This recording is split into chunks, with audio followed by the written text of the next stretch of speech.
Bonjour à tous, ici Manga Anime Fan. On se retrouve aujourd'hui pour la manga lecture de la semaine. Une autre manga lecture similaire aux dernières, avec des hauts et des bas solides. Vraiment, j'ai pas eu de fun sur certaines lectures. Mais bien entendu, il y a toujours la relecture de Bleach en fin de vidéo qui peut toujours me remonter le moral parce que Bleach n'était pas encore un échec à mes yeux à cette époque-là. Reste à voir si ça va le redevenir éventuellement. Donc sans plus tarder, commençons la manga lecture par le tome numéro 1 que j'ai lu cette semaine. Mais avant ça, on s'abonne, on like et on commente. S'il vous plaît, j'aimerais vraiment que les vidéos deviennent plus grosses, plus populaires et qu'on aille chercher plus de monde pour parler manga ensemble. Ça me ferait plaisir. La première lecture de la semaine revient au Lien du sang. Tome 9, publié par Kiun. Un tome 9, encore une fois, c'est l'une de mes œuvres préférées des dernières années, Les Liens du sang. On continue avec Seishi, que sa mère vient tout juste d'avouer que c'est elle qui a poussé son cousin. Mais il n'a pas avoué à lui, parce que lui il savait. Tu sais, elle l'a avoué au reste de la famille en mode genre « Ah ouais, c'est moi qui l'ai poussé. » Bam! Les révélations, que ça fait du bien de voir des réactions de la part de la famille, réagir en mode genre « Hé! » Puis là, comme « Je vais aller me rendre à la police. » Mais même si elle se rend à la police, Seichi est en mode elle est encore présente. Je la sens encore. Son emprise sur lui est encore totalement prenante et pesante. Pendant l'interrogatoire qu'il va avoir, il va revivre la journée, va revoir l'événement. Les dessins reviennent exceptionnellement le fun. Il va revoir les événements. Et éventuellement, il va les revivre en tant que guide. Il va aller sur la montagne, il va retourner sur le lieu du crime et les vivre avec les témoins et tout. Et on va avoir un flashback sur un événement qu'on n'arrête pas de voir, le chat mort sur le bord de la route depuis le tome 1.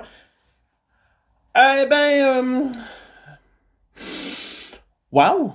L'auteur a réussi à venir me faire avoir un petit moment de « Ok, sa mère était folle, mais elle l'a encore plus, puis je l'aime vraiment pas. » C'est une des meilleures antagonistes, et une des raisons pour laquelle ça me pousse à faire un top 25 antagonistes pour le calendrier de l'Avent que je vais faire au mois de décembre. Donc, elle devrait en faire partie, c'est certain.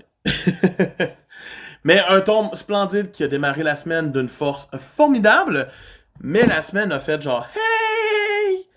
Ah! Degreman tome 13. » Publié par Glénat. Degreman et moi, présentement, c'est une histoire de haine. J'avais vraiment aimé le tome genre 1, 2, 3, 4, gros max. Et après ça, j'ai fait « Mon Dieu que c'est cliché. » Mais mon Dieu que c'est cliché. Le monde n'arrête pas de me dire que l'histoire devient meilleure plus que ça avance, puis les arcs récents sont vraiment bons. Mais pour l'instant, je suis ici au tome 13. Ils sont en train de se battre. Road s'acharne sur la vie, et la vie va se retourner contre Alan et tout le monde. Il va commencer à faire genre gros combat où c'est que tout le monde se bat contre la vie en mode genre la vie est en train de nous tuer, non, la vie ne fait pas ça, la vie, et la vie de faire genre à la dernière minute, haha, mon but était juste de trouver la bonne personne, et là, et voilà, problème réglé. Fait que la vie était gentille depuis le début, son but c'est d'arrêter Road, et on va se ramasser après ça que Tikimik va devenir une créature. Et c'est là que, étrangement, son design, c'est l'affaire la plus cool qu'il y avait dans ce tome-ci. Les dessins sont splendides. Mais on va avoir jusqu'à la fin du tome où c'est qu'il y a l'arrivée d'un personnage qui revient en mode... qui revient. Première apparition, mais qui vient genre en mode Deus Ex Machina. Je suis ici. Vous savez pas pourquoi, ni comment je me suis rendu, mais je suis ici.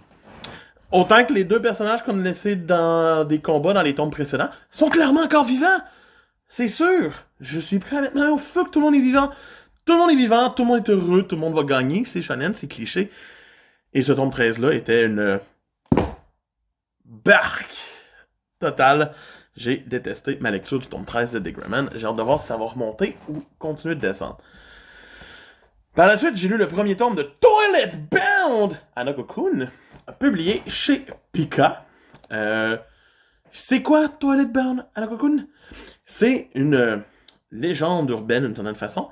C'est une des rumeurs de l'école Kamome, la 7e, à vrai dire, comme quoi qu'il y aurait une jeune fille morte dans une des toilettes du 3e étage du plus ancien bâtiment, puis qu'elle exaucerait les vœux de quiconque irait lui parler. Et c'est là que que Nene Yashiro va arriver et aller rencontrer cette fameuse rumeur, mais ce n'est pas une fille, c'est Hanako-kun, c'est un petit garçon qui est mort dans les toilettes et qui exauce les vœux. Donc on va rencontrer Nene, vivre sa vie, elle est amoureuse d'un garçon, elle veut que son souhait se réalise. C'est cliché, c'est cute. C'est vraiment cute. Elle va finir par prendre une écaille de sirène pour tomber en amour avec lui, et lui était censé...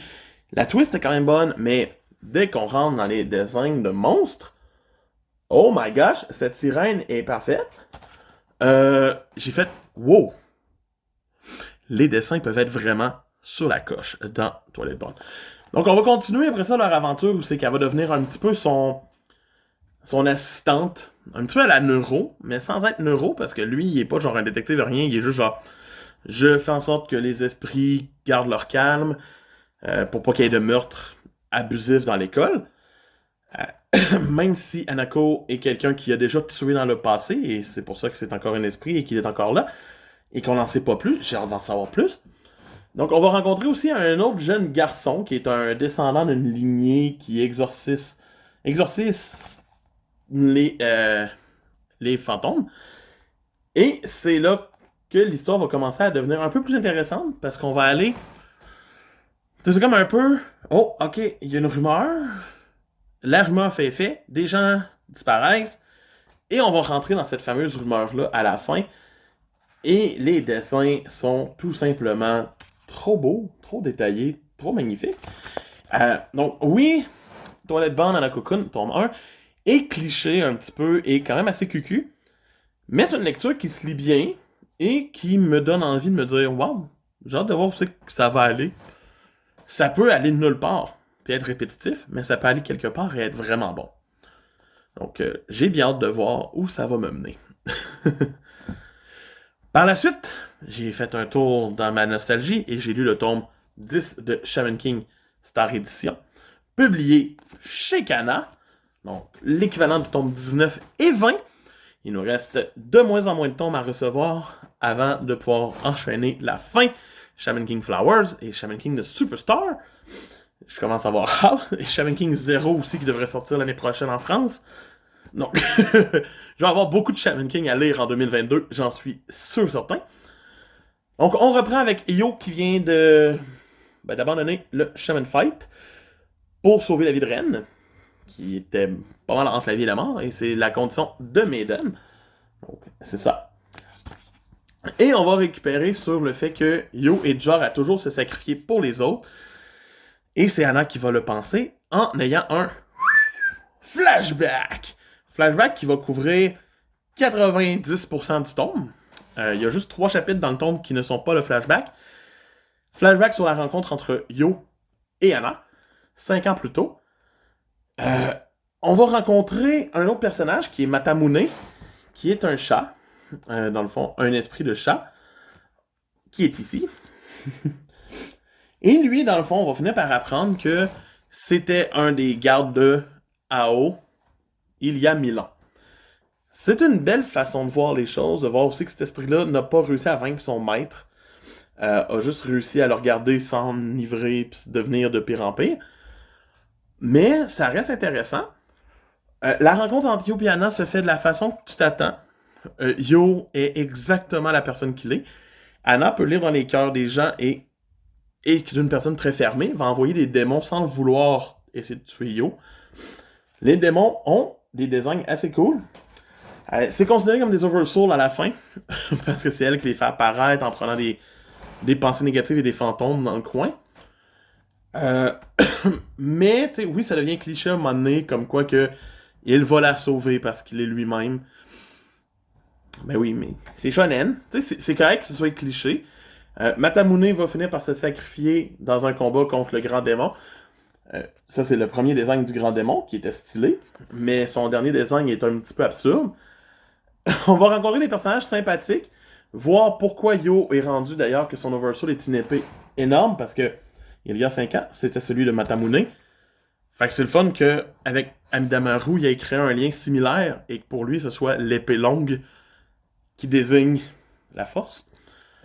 Il y a des dessins vraiment beaux dans ces tomes-là. Le combat est assez sympathique et on récupère après ça le présent où on voit que les X-Laws sont en mode dès que Ren se relève, on le tue s'il agit mal.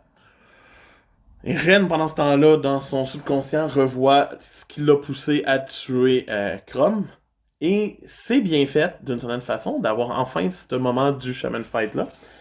Donc, du début. C'est un très bon tome. C'est un plus pour les collectionneurs, c'est un plus pour Shaman King. Et c'est ce qui va mener, tranquillement pas vite, à la deuxième et la dernière partie du Shaman Fight. Tranquillement pas vite, là, parce que dans l'ancienne traduction, les chapitres après le flashback sont tous appelés épilogues. Maintenant, ils ne le sont plus. Je suis content de ça. Mais c'est ça, on tomberait dans une sorte d'épilogue à cet arc-là pour après ça avoir le dernier arc.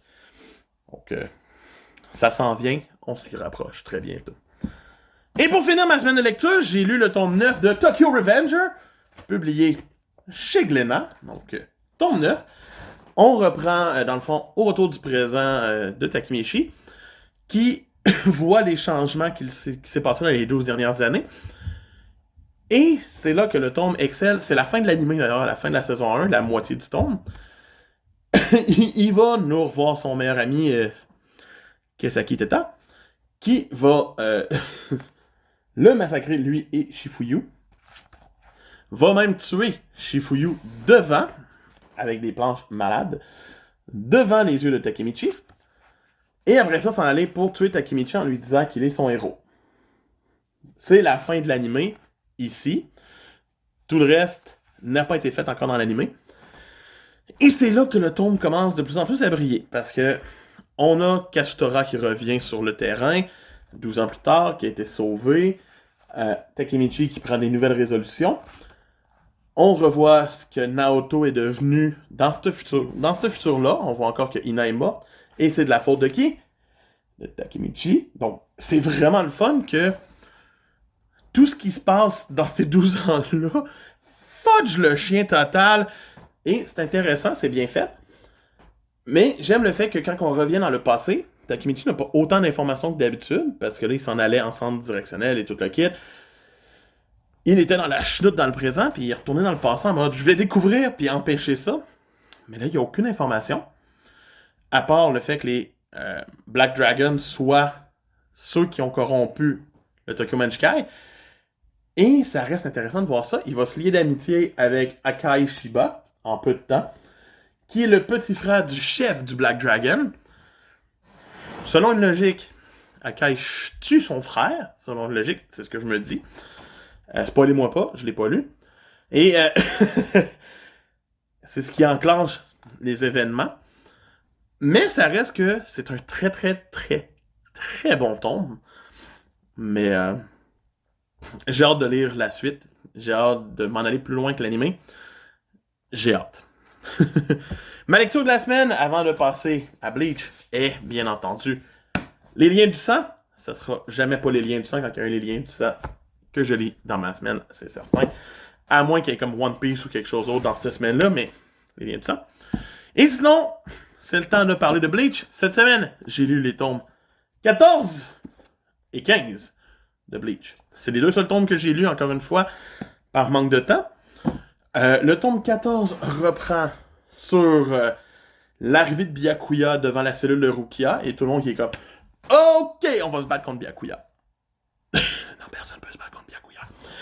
Byakuya montre très bien sa supériorité rapidement contre Ganju, en faisant des mouvements rapides. Par la suite, Ichigo va arriver et faire genre « Je suis là! » Et bien sûr, c'est là que Yoroichi va faire « Non, t'es pas là! » Parce que Ichigo contre Byakuya, ça peut pas arriver présentement. Ichigo n'est pas prêt. Et Yoroichi va le sauver en le maganant dans ses propres blessures pour qu'il aille s'entraîner à apprendre le Bankai. Éventuellement, oui, deuxième phase d'entraînement dans Bleach déjà pour Ichigo.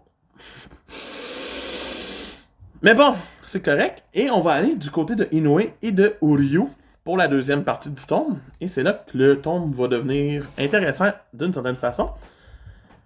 Parce que Inoue servira à rien finalement. Mais que Uryu va commencer un combat contre le chef de la 12e brigade. Et c'est ce combat-là qui va être le plus intéressant dans ce tome-là et dans le suivant. Parce que le scientifique est vraiment bien fait et très intéressant. Et le combat est bien fait au début. La montée en puissance de Uryu reste stylée à regarder aller en fin de tome. Et qu'elle continue dans le tome 15 avec Uryu qui est prêt à sacrifier le fait qu'il est un Quincy contre Kurotsuchi qui a tué son maître. C'est vraiment une belle façon de faire. On va enchaîner, la fin du combat se fait vite. Ça passe vite et après ça, on va se ramasser surtout sur l'entraînement d'Ichigo. Et le fait qu'on va commencer à soupçonner de plus en plus certains personnages d'être les méchants de l'arc. C'est bien fait, c'est bien amené. L'entraînement d'Ichigo contre son propre... contre Zangetsu est vraiment intéressant, contre Zangetsu. Et... ben c'est ça, on va avoir l'entraînement et la fin du tome où c'est qu'on a un petit flashback pour montrer le début des relations entre certains personnages importants de ce tome-là, donc Kira ici, et Inamori, et Renji. C'est un beau flashback qui sert à quelque chose, surtout sur la fin du tome où on se dit « Wow! C'est lui le méchant? » Non, j'y crois pas. Donc les tomes 14 et 15, encore des valeurs sûres de Bleach. Bleach réussit encore à être bon. Donc, c'était des belles lectures. Et c'était Manga Fan qui vous dit on se revoit cette semaine pour d'autres vidéos. Bye!